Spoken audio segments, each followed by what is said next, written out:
बिस्मिल्लाहिर्रहमानिर्रहीम। अस्सलाम वालेकुम। मैं समी इब्राहिम हूँ और आप देख रहे हैं हमारा यूट्यूब और फेसबुक चैनल। सबसे पहले तो आपको ताज़ा तरीन मैं देता हूँ आज जो साइफ़र केस अडयाला जेल में जिसकी समाअत हुई। अबू अल हसनात ज़ुल्करनैन ख़ुसूसी अदालत के जज उन्होंने आज समाअत की, लेकिन आज भी फ़र्द जुर्म आयद नहीं हो सकी इमरान खान पर। और नकूल जो थी वो तब तक़सीम की गई, चालान की, वो इमरान खान साहब को भी मिली, शाह महमूद कुरैशी को भी मिली। जो सूरत हाल है वो मैं आपको बताता हूँ कि वहाँ पर अंदर क्या था। जो उनके वकला हैं उन्होंने बताया कि इमरान खान और शाह महमूद कुरैशी उनको पेश किया गया था, और आज भी इमरान खान एक पिंजरा था, एक जंगला था जिसके अंदर उन्हें बिठा दिया गया था। अब ये क्यों किया जाता है? ये आपको याद होगा जब इराक़ में अमेरिका ने इन्वेड किया था तो वहाँ पे सद्दाम हुसैन के हवाले से जो मुकदमा होता था उसमें हम देखते हैं कि वो एक पिंजरे में उनको बंद किया जाता था, और फिर वो सारी समाअत की बुनियादी तौर पर ये जो कुछ किया जाता है, यानी आप एक मैक्सिमम जो सिक्योरिटी प्रिज़न है उसके अंदर हैं, और उसमें भी अंदर एक जगह पर जहाँ पर और भी ज़्यादा टाइट सिक्योरिटी है वहाँ पर आपको लेके आए हैं। तो फिर किसी यानी सुलाखों के पीछे या किसी पिंजरे में बंद करना, इसका मकसद कोई सिक्योरिटी नहीं है। इसका मकसद है असाबी तौर पर तोड़ना, इसका मकसद है ज़लील करना, इसका मकसद है बेइज़्ज़ती करना, इसका मकसद है तहरीक इंसाफ के सरबराह को ये बताना कि आप भले वज़ीर आज़म थे, आप पॉपुलर लीडर होंगे, बहुत कुछ होंगे, लेकिन ये है आपकी औकात। तो आज नकूल जो है वो तक़सीम कर दी गई हैं, लेकिन आज उन पर फ़र्द जुर्म नहीं आयद हो सकी, और वो अब एक हफ़्ते के बाद समाअत होगी तो उसमें शायद फ़र्द जुर्म को आयद किया जाएगा। इमरान खान जो उनके वकला ने बताया, उनका मोरल हाई था और को बहुत ज़्यादा बात उन्होंने नहीं की, लेकिन वो बिल्कुल जिस तरह थे जेल में और उसी तरह वेरी कंपोज्ड, और कोई इस किस्म की उन्होंने बात नहीं की जिससे कुछ ऐसा एहसास हो।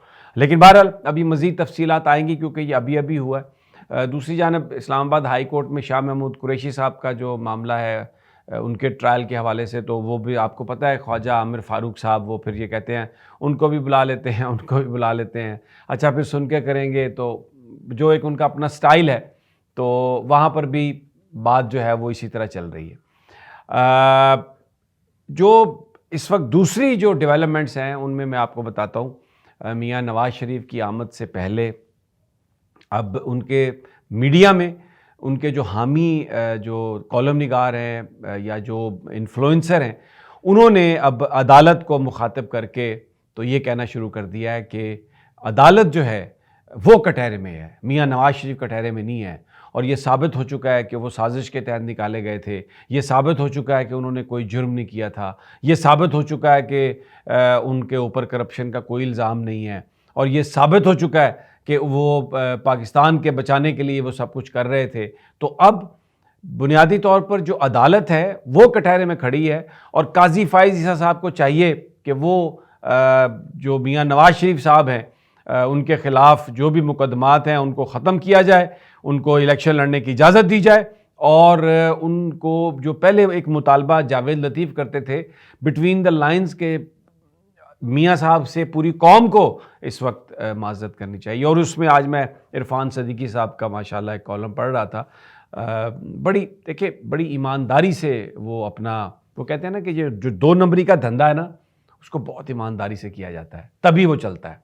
और यहाँ पर जिन लोगों ने अपनी जो हमदर्दियाँ बिल्कुल सपुर्द कर दी हैं और बिल्कुल वो किसी के हाथ में बैत कर ली है और उनका जायज़ नाजायज़ जो भी काम है उसको सपोर्ट करना है, तो उसकी वो एक क्लासिकल मिसाल है। उसमें वो एक जगह पर मैं पढ़ रहा था उनको, तो वो लिखते हैं कि बिल्कुल जजेस जो है उन्होंने हल्फ उठाया होता है और वो कानून और आइन के मुताबिक काम करते हैं, और ये इनको भी अब कानून और आइन के मुताबिक काम करना चाहिए। तो मैंने कहा, मैं सोच रहा था कि बिल्कुल बात तो वो सही कर रहे हैं। अगर कानून और आइन के मुताबिक काम किया जाता तो क्या आज अडयाला जेल में ट्रायल हो रहा होता साइफ़र का? अगर कानून और आइन के मुताबिक किया जाता तो क्या तोशाखाना में सज़ा होती इमरान खान को? वो तो केस ही नहीं बनता था। और अगर آئین اور قانون کی اس ملک میں بالادستی کی بات کی جاتی تو وہ جو صنم جاوید کے ساتھ ہوا، وہ جو اور کئی بچیوں کے ساتھ ہوا، اور وہ جو ورکرز کے ساتھ ہوا، ان لوگوں کے ساتھ جو عدالت سے ضمانت کرا کے نکلتے تھے اور پھر انہیں پکڑ لیا جاتا تھا، اور ابھی بھی ایک پکڑ دھکڑ جاری ہے. بالکل اگر یہ ججز آئین اور انصاف کے مطابق کام کریں تو یہ نہیں ہونا تھا. پھر انہوں نے ایک بات لکھی آگے کہ بیٹے سے تنخواہ انہوں نے نہیں لی تو ان کو جناب ان کو سزا سنا دی گئی. سوال میں ان کی بات مان لیتا ہوں، میں صرف ان سے یہ بات کرتا ہوں کہ جب تنخواہ لینی نہیں تھی تو وہ کاغذوں میں کیوں درج کیا گیا تھا کہ بیٹے سے وہ تنخواہ لیں گے؟ اس کا مقصد کیا تھا؟ وہ کوئی ایویں کبھی ہمارے اس معاشرے میں کبھی یہ ہوا، ہم سب گھروں میں رہتے ہیں کہ میرا اگر کوئی جاب ہو، میرا کوئی اگر کاروبار ہو تو میں اپنے والد صاحب سے کہوں گا کہ میں آپ کی اتنی تنخواہ مقرر کر رہا ہوں. یہ تو سب کچھ انہی کا ہے، سب کچھ والد کا ہوتا ہے. تو کسی مقصد کے لیے کی تھی تو کیوں شرماتے ہیں؟ وہ مقصد بتا دیں کہ وہ اکاؤنٹ کھولنا تھا اور اس کے ذریعے بہت سارے پیسے باہر جانے تھے. تو یہ کہنا کہ جی صرف اکاؤنٹ باپ سے تنخواہ نہ لینے پر، اس سے بڑی میں سمجھتا ہوں بددیانتی نہیں ہو سکتی.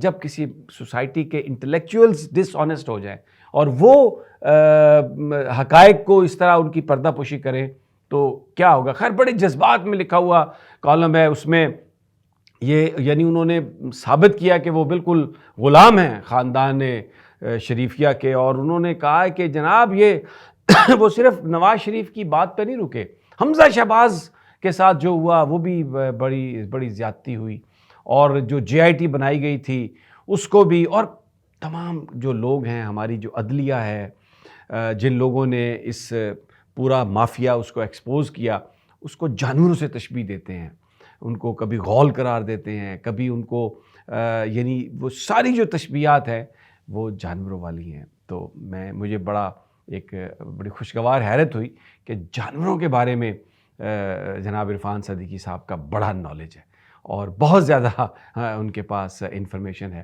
بہرحال آپ کو اگر ٹائم ہو تو آپ ضرور پڑھ لیجئے گا.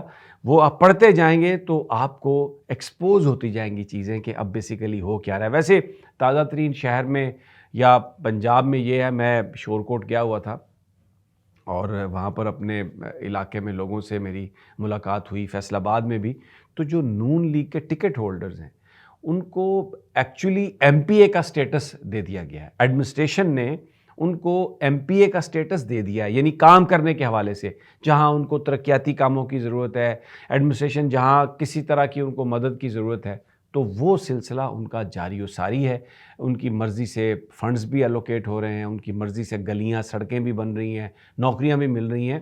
اور پھر جب وہ لوگ یہ آج کل جو ورکرز کنونشن ہے نا، جو لوگوں کو موبلائز کرنے کے لیے، تو پولیس کا، پنجاب پولیس کا فل پروٹوکول ہے ان کے آگے. ایک پروٹوکول کی گاڑی آگے ہے. شورکوٹ میں کل ایک وہ کنونشن تھا، انصاری صاحب آئے ہوئے تھے. ویسے تو فوٹو رانا ثناءاللہ کی بھی لگی تھی، لیکن شاید رانا ثناءاللہ ذرا اونچلے درجے کے لیڈر ہیں. شورکوٹ میں کہاں وہ آئیں گے، اب تو وہ لندن کی بات کرتے ہیں، یہ پتہ نہیں شاید آگے کیا. تو وہ میں نے دیکھا کہ وہ جو بھی تھے ان کے آگے پولیس کا پروٹوکول، ایک پولیس کی گاڑی کے اوپر انہوں نے جس پہ ہوٹر لگے ہوئے ایک شیر رکھا ہوا اور ساری آگے پیچھے پولیس چل رہی ہے. تو وہ ایک علاقے میں پورا یہ میسج دے رہی ہے ایڈمنسٹریشن. ایک طرف عمران خان کے ساتھیوں کو ان سے پریس کانفرنسیں کروائی جا رہی ہیں لا کے کہ عمران خان بڑا غلط تھا اور اسی نے سب کچھ کیا، اور دوسری طرف نون لیگ کو پورے ان کے جو امیدوار ہیں، ان کے جو ورکرز ہیں، ان کو سٹیٹس دے کے ایڈمنسٹریشن ان کے ساتھ لگا کہ یہ تاثر کہ یہ مستقبل کی گورنمنٹ. تو بڑا زبردست لیول پلینگ فیلڈ ہے. میں کہتا ہوں اس سے دیانتدارانہ اور شفاف الیکشن کہاں ہوں گے کہ سب کو پتہ ہے کس نے جیتنا ہے، سب کو پتہ ہے کس کو ووٹ دینے ہیں، سب کو پتہ ہے کہ کس کے صندوقچے سے ووٹ برآمد ہونے ہیں. تو یہ یعنی پہلے ہی سے انہوں نے شفافیت اتنی ہے کہ پہلے ہی پتہ ہے کہ کیا ہونا ہے. تو یہ سب کچھ چل رہا ہے. اور بھی بہت سارے موضوعات ہیں. پچھلے 2-3 دنوں سے آپ سے کچھ بات نہیں ہو سکی، طبیعت خراب تھی، ویسے بھی شہر سے باہر تھا. تو تجزیہ کریں گے، انالیسس کریں گے، اور بہت ساری کچھ اور بھی پریس کانفرنسز ہونے والی ہیں، وہ کن کی ہونے والی ہیں، کیسے ہو رہی ہیں، سب آپ کے سامنے پیش کریں گے. اب اجازت دیجیے اگلی ویڈیو تک. اللہ نگہبان.